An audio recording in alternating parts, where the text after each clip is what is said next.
بسم اللہ الرحمن الرحیم۔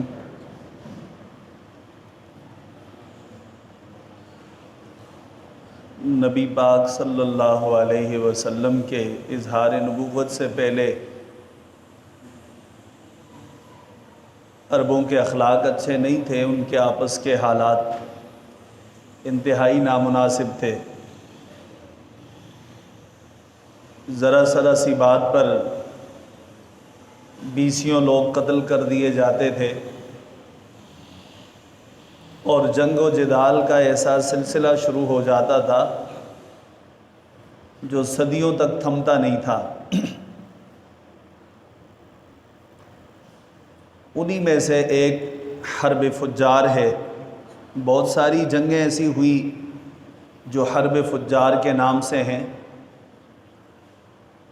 ایک جنگ جس کے فیصلے کے لیے اور اس جنگ میں شرکت کے لیے خود رسالت مآب صلی اللہ علیہ وسلم بھی تشریف لے گئے۔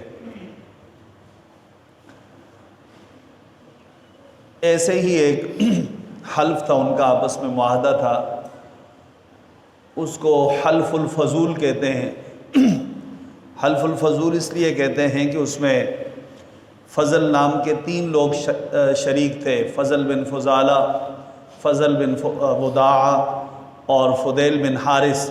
ان 3 لوگوں کی وجہ سے اس کو حلف فضول کہا جاتا ہے۔ قریش کے 10 قبیلے تھے، ان 10 قبیلوں کا ایکا بہت اچھا تھا، آپس میں اتحاد تھا۔ ان کی آپس کی ہزاروں لڑائیاں ہوں، فرق نہیں پڑتا تھا انہیں، لیکن باہر کا کوئی بھی آ کر قریش پہ حملہ کرتا تو 10 کے 10 اکٹھے ہو کر اپنے دشمن کو مارتے۔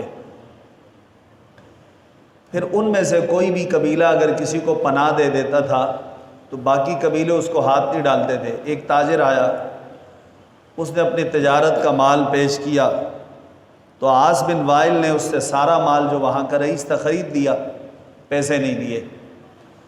اب وہ یمنی تاجر تھا، وہ بیچارہ کمانے کے لیے آیا تھا، اس نے سارا مال دبا لیا، قیمت دی نہیں ہے، بڑا مانگا اس نے کوئی جواب ہی نہیں دیا۔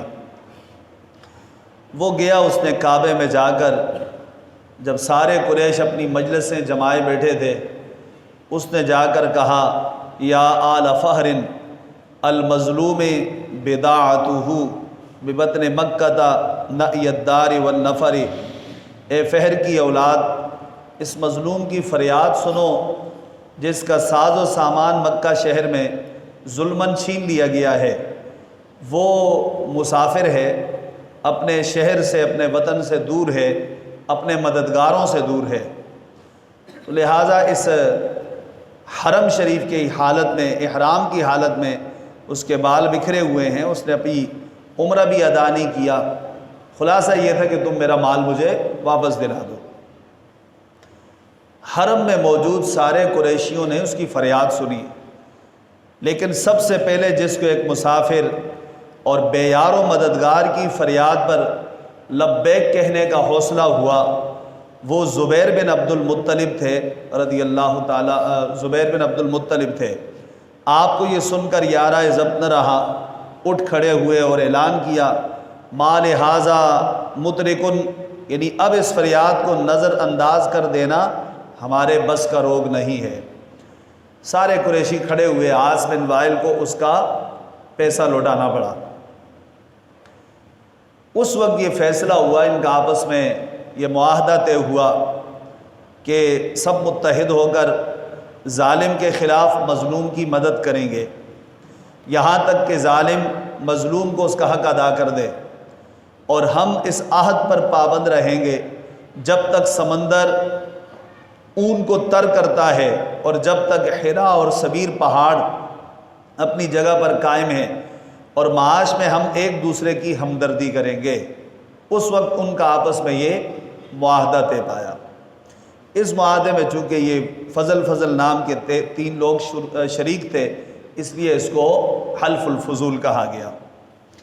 پیر کرم شاہ علیہ رحمہ نے لکھا کہ رومانیہ کے وزیر خارجہ کونستانس جیورجیو نے حضور کی سیرت طیبہ پر ایک کتاب لکھی جس کا نام نظرۃ جدیدۃ فی سیرت رسول اللہ۔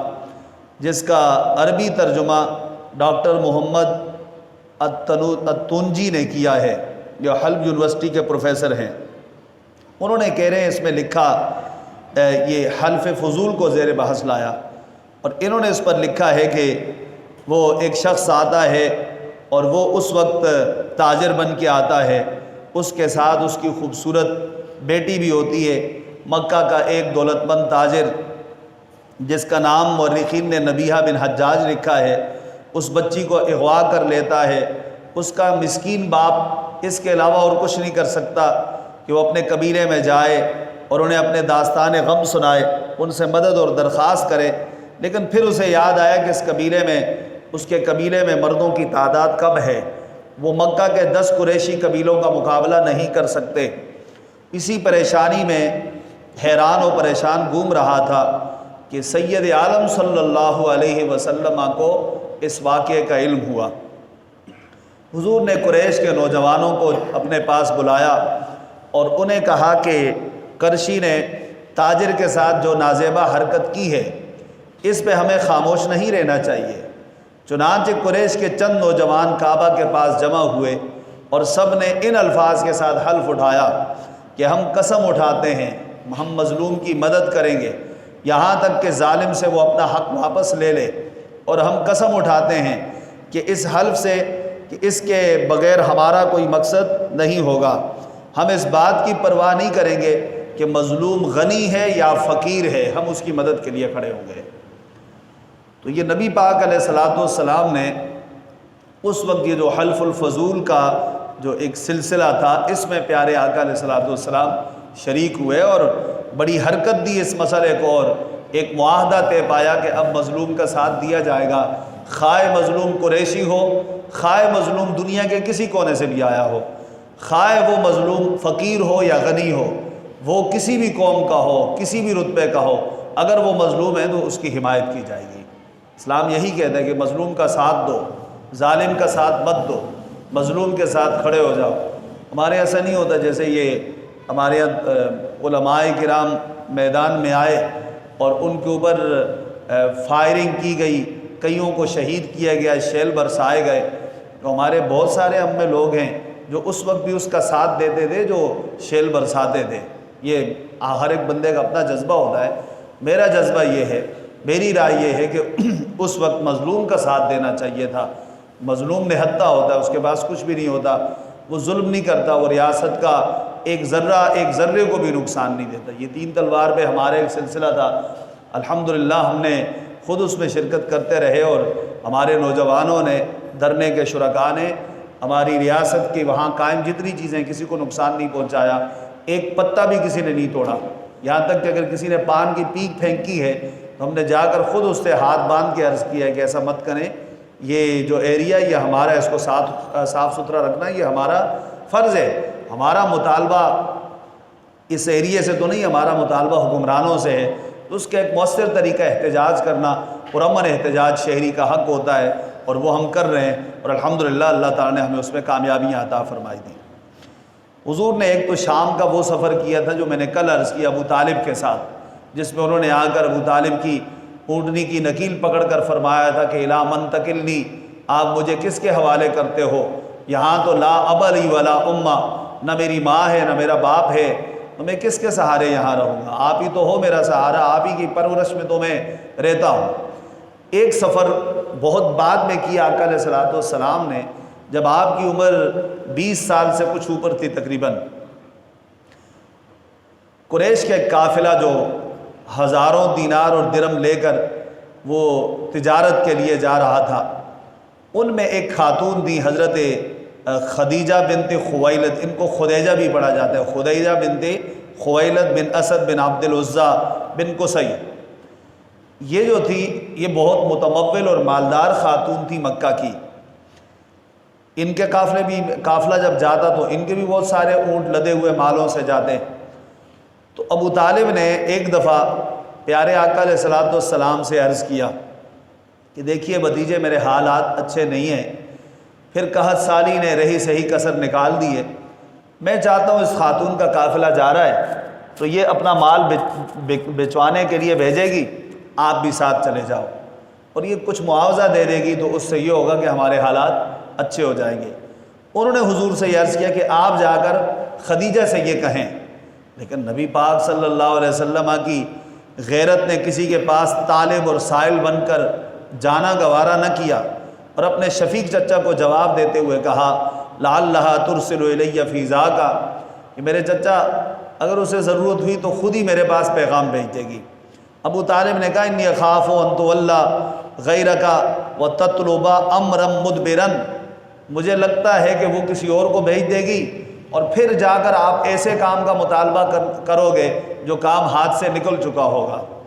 حضرت خدیجہ نے حضور کے حسن اخلاق کو سنا تھا، آپ کی امانت داری، دیانت داری، پاک بازی اور شہرت کا جو ایک سلسلہ تھا وہ ان کے کانوں تک پہنچا ہوا تھا، لیکن انہیں اس پیشکش کی جرت نہ ہوتی تھی۔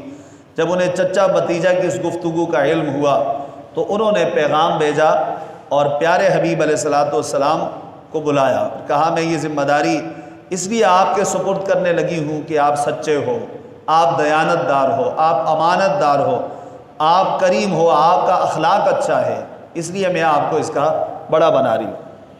آقا علیہ السلام نے ان کی پیشکش قبول فرمائی اور ساتھ چل دیے۔ انہوں نے اپنا غلام تھا میسرہ کو ساتھ رکھا کہ آپ جاؤ، اس لیے نہیں رکھا کہ آپ دیکھنا یہ خدا نخواستہ کہیں کوئی کمی بیشی تو نہیں ہو رہی، کوئی اور مسئلہ تو نہیں ہو رہا۔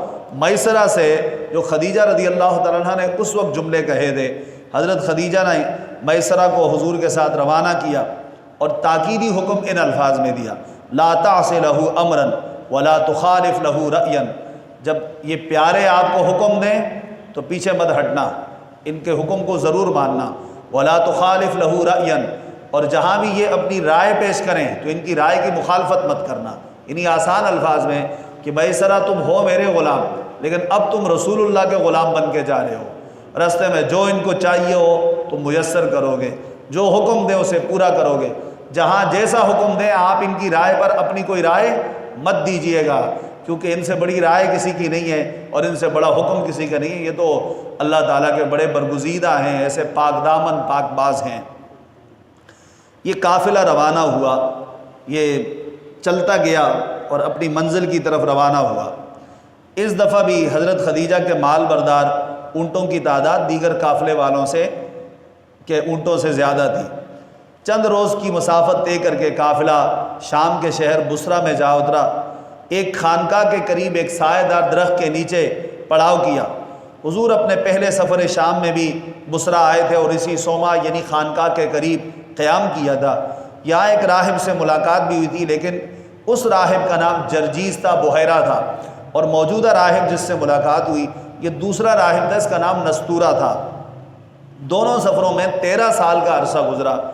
حضور نبی کریم صلی اللہ علیہ وسلم کی عمر مبارک اس وقت 12 سال تھی اور ابھی تقریباً 20 سال سے اوپر 25 سال تک تھی۔ ممکن ایسی اثناء میں پہلا راہب فوت ہو گیا ہو۔ نستورہ کی ایک ملاقات جب میسرہ سے ہوئی تو اس نے پوچھا یہ شخص کون ہے تمہارے ساتھ؟ اس نے کہا کہ یہ قریشی نوجوان ہے۔ راہب نے حضور کی زیارت کی اور حضور کے قریب ہوا، سر مبارک اور قدمین شریفین کو بوسہ دیا۔ اس راہب نے حضور کے سر کو بوسہ دیا، حضور کے قدموں کو چوما اور عرض کیا آمنت بکا واشہد انک الذی ذکرہ اللہ تعالی فی التوراۃ، کہا پیارے میں آپ پہ ایمان لایا اور میں گواہی دیتا ہوں کہ آپ وہی ہو جس کا تذکرہ اللہ نے تورات میں کیا ہے۔ فلما رأى الخاتم قبلہ، پھر وہ پیچھے گھوما، اس نے کندھوں کے درمیان مہر نبوت دیکھی تو اس کو بھی چوما اس نے اور کہا اشہد انک رسول اللہ النبی الامی الذی بشر بک عیسیٰ، کہنے لگا آپ وہی رسول ہو، وہی نبی ہو جن کی بشارت حضرت عیسیٰ علیہ السلام نے دی ہے۔ تو یہ اس وقت اس نے کیا، اور پھر اس کے بعد میسرہ نے جب راہب کی یہ بات سنی تو حیران رہ گیا۔ رستے میں اس نے یہ ایمان پرور منظر تو بارہا دیکھا تھا کہ جب بھی دھوپ بڑھتی تھی تو بادل آتے اور رسول اللہ کی ذات اقدس کے اوپر سایہ فگن ہو جاتے، درخت کے سائے میں جا کر لوگ بیٹھتے، سارا سایہ وہ گھیر لیتے۔ رسول اللہ اگر کہیں دھوپ میں جلوہ فرما ہوتے تو درخت اپنا سایہ بڑھا کر رسول اللہ کے اوپر اپنا سایہ پھیلا دیتا۔ یہ سارے واقعات جب مسئلے ہوئے، تجارت کا سفر ختم ہوا، اور پھر جب قافلہ مکہ المکرمہ پہنچا تو حضرت خدیجہ رضی اللہ تعالیٰ عنہا نے اپنے غلام میسرہ سے وہ ساری رودات سنی کہ بتاؤ کیسے کیسے ہوا، کیا کیا ہوا۔ تو انہوں نے پرنم آنکھوں کے ساتھ وہ ساری کہانی سنا دی کہ اس طرح ہم گئے تھے، اور رستے میں یہ معجزات اور یہ خرق عادت خلاف عادت چیزیں ہمیں نظر آئیں، اور پھر نستورہ راہب کی پوری کہانی بھی انہوں نے ان کی بارگاہ میں عرض کی۔ اس کے بعد حضرت خدیجہ رضی اللہ تعالیٰ عنہ چونکہ بہت مالدار تھی، بہت پیسے والی تھی، اور اتفاق سے اس وقت وہ شادی شدہ نہیں تھی، ان کے شوہروں کا پہلے انتقال ہو چکا تھا جو شوہر تھے۔ تو انہوں نے حضرت خدیجہ رضی اللہ تعالیٰ عنہ اس سے پہلے یعنی حضور کی حریم پاک میں آنے سے پہلے 2 شادیاں ان کی ہو چکی تھیں۔ آپ کے دونوں شوہر فوت ہو گئے تھے، آپ کی اولاد بھی تھی۔ اس کے بعد بڑے بڑے عمراء اور رؤساء نے حضرت خدیجہ کے پاس رشتہ بھیجا کہ ہم آپ سے شادی کرنا چاہتے ہیں، لیکن آپ نے ان کی طرف توجہ نہ کی۔ سرور عالم کے ظاہری اور باطنی کمالات کو دیکھ کر انہوں نے ایک زیرک و ایک سمجھدار اور دور اندیش خاتون کی طرح فیصلہ کیا کہ حضور سے نکاح کریں۔ حضور کی مرضی دریافت کی۔ انہوں نے اپنی رائے پیش کرنے کے لیے اپنی ہمراز سہیلی نفیسہ بنت منیہ کو کہا کہ وہ کسی طرح حضور کی رائے معلوم کریں۔ خدیجہ ایک عقل مند، بہادر اور شریف النس خاتون تھی، اعلیٰ شرافت میں، عرفہ، مال و ثروت میں سب سے زیادہ تھی۔ انہوں نے حضور کی خدمت اقدس میں پیغام بھیجا، یہاں تک کہ یہ رشتہ آپ کی ذات اقدس کے ساتھ طے ہوا۔ جب یہ رشتہ طے ہوا تو مقررہ تاریخ پر قبیلہ مدر کے رؤساء مکہ میں اکٹھے ہوئے۔ حضرت خدیجہ کی طرف سے ان کے چچا عمر بن اسد وکیل بنے، اور حضرت ابو طالب نے حضور علیہ السلام کی طرف سے وکالت کا فریضہ انجام دیا۔ آپ نے اس وقت ایک فصیح و بلیغ خطبہ نکاح ارشاد کیا۔ حضرت ابو طالب نے انہوں نے کہا الحمدللہ الذی جعلنا من ذریۃ ابراہیم وزرع اسماعیل ودئ معدن وعنصر مدر وجعلنا حضنۃ بیتہ وسواس حرمہ وجعلنا بیتا محجوجا وحرما آمنا وجعلنا الحکام علی الناس ثم ان ابن اخی ھذا محمد بن عبد اللہ صلی اللہ علیہ وسلم لا یؤذن برجل الا رجع به وان كان في المال قلا وان المال ذل زائل وامر حائل ومحمد من قد عرفتم قرابته وقد خطب خدیجة ابنة خویلد وقد بذل لها من الصداق ما آجره وعاجره 12 اوقیة ذهبا ونشأ وهو واللہ بعد هذا له نبأ عظیم وخطر جلیل۔ یہ خطبہ پڑھا تھا ابو طالب نے نبی پاک صلی اللہ علیہ وسلم کے نکاح کا۔ پھر آپ صلی اللہ علیہ وسلم کی شادی ہونے کے بعد آپ صلی اللہ علیہ وسلم کے ساتھ حضرت خدیجہ رضی اللہ تعالی عنہا کے جو ایام گزرے، جب حضرت خدیجہ سے حضور نے شادی کی تھی تو حضرت خدیجہ کی عمر 40 سال تھی، اور سید عالم صلی اللہ علیہ وسلم کی ظاہری عمر مبارک اس وقت 25 سال تھی۔ نبی پاک علیہ الصلوۃ والسلام نے جب ان سے شادی کی تو آپ صلی اللہ علیہ وسلم کی جتنی اولاد ہے، حضرت بی بی فاطمہ رضی اللہ تعالی عنہا، حضرت عبداللہ، حضرت قاسم، یہ سارے جتنے شہزادے ہیں حضور کے، حضرت رقیہ، حضرت ام کلثوم، حضرت زینب، یہ سارے شہزادے اور شہزادیاں یہ حضرت خدیجہ رضی اللہ تعالی عنہا سے ہیں۔ پھر حضرت ماریہ قبطیہ رضی اللہ تعالی عنہا سے ایک شہزادے پیدا ہوئے تھے حضرت ابراہیم رضی اللہ عنہ، ان کا بچپن میں انتقال ہو گیا تھا۔ حضور کے سارے جتنے شہزادے تھے بچپن میں انتقال کر گئے تھے۔ شہزادیاں زندہ تھیں، آگے انشاءاللہ آپ کی اولاد امجاد کا جب تذکرہ آئے گا تو اس میں اس پر بات کروں گا انشاءاللہ۔ یہاں یہ بات ذہن میں رکھنے کی ہے کہ جب حضرت خدیجہ پیارے آقا علیہ الصلوۃ والسلام کے نکاح میں آئیں تو اللہ تعالیٰ نے سورہ والضحیٰ میں ارشاد فرمایا وَوَجَدَكَ عَائِلًا فَأَغْنَىٰ، ہم نے آپ کو عیالدار پایا تو ہم نے آپ کو غنی کر دیا۔ یعنی مکہ کی وہ مالدار ترین خاتون وہ نبی پاک صلی اللہ علیہ وسلم کے نکاح میں آئیں، اور انہوں نے سب کو جب اپنی جان پیش کر دی حضور سے تو حضور سے عرض کیا میرے آقا، میرے سر کے تاج، میں بھی آپ کی، میرا مال و متاع جتنا ہے یہ سب کچھ آپ کا ہے۔ تو یہ بڑی بات ہے، آگے چل کر میں انشاءاللہ عرض کروں گا کہ دنیا میں کسی مرد کی جو بات ہوتی ہے وہ دنیا مان جاتی ہے، لیکن اس کی اپنی جو سگی زوجہ ہوتی ہے، بیوی ہوتی ہے، وہ اتنا جلدی اس سے امپریس نہیں ہوتی. لیکن سید عالم صلی اللہ علیہ وسلم جب وحی لے کر تشریف لائے غار حرا سے اپنے گھر، تو سب سے پہلے آقا علیہ الصلوۃ والسلام نے جن کو اپنی وحی سنائی تھی وہ حضرت خدیجہ تھی. اور سب سے پہلے دیکھا جائے تو عورتوں میں، بالغہ عورتوں میں سب سے پہلے نبی اکرم صلی اللہ علیہ وسلم پر ایمان بھی حضرت خدیجہ رضی اللہ تعالیٰ عنہا لائی تھی. میں آگے انشاءاللہ درسوں میں اس پر تفصیلات عرض کروں گا. کل کا درس انشاءاللہ حضور کی جو مکی زندگی تھی اس کے حوالے سے ہوگا، اور کل انشاءاللہ 11ویں شریف بھی ہوگی. آپ بھرپور شرکت کیجئے گا اس میں. اللہ آپ سب کو جزائے خیر عطا فرمائے. اللہم